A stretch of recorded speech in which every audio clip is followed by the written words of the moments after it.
యడ్యూరప్ప చిక్కుల్లో పడ్డారు. 81 ఏళ్ల యడ్యూరప్పపై లైంగిక వేధింపుల ఆరోపణలు రాష్ట్ర రాజకీయాల్లో సంచలనం రేపుతున్నాయి. ఆయనపై నమోదైన పోక్సో కేసును తదుపరి దర్యాప్తు నిమిత్తం క్రిమినల్ ఇన్వెస్టిగేషన్ డిపార్ట్మెంట్కు బదిలీ చేశారు. బెంగళూరు పోలీసులకు director general of police Alok Mohan ఈ మేరకు సమాచారం అందించారు.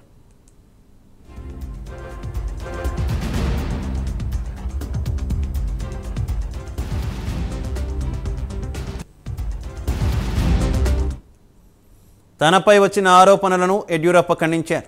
ఆ బాలిక, ఆమె తల్లి కొద్ది రోజుల క్రితం తనను కలిసేందుకు వచ్చారు. మోసం కేసులో సాయం చేయమని కోరారు. దాని గురించి బాలికతో మాట్లాడుతుంటే ఆమె ఏదీ సరిగా చెప్పలేదు. అప్పుడే ఆమె మానసిక స్థితిపై నాకు అనుమానం వచ్చింది.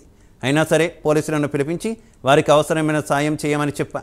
ఆర్థికంగా సాయం చేయాలని కొంత డబ్బు కూడా ఇచ్చా. ఇప్పుడు తిరిగి వాళ్ళు నాపైనే ఫిర్యాదు చేశారు. ఇవన్నీ నిరాధార ఆరోపణలని మాజీ సీఎం ఖండించారు.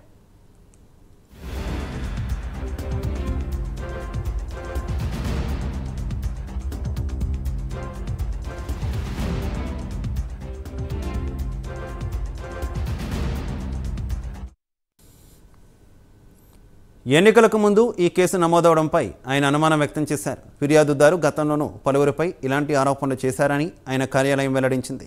ఇప్పటివరకు 53 ఫిర్యాదులు చేశారంటూ ఆ జాబితాను విడుదల చేసింది.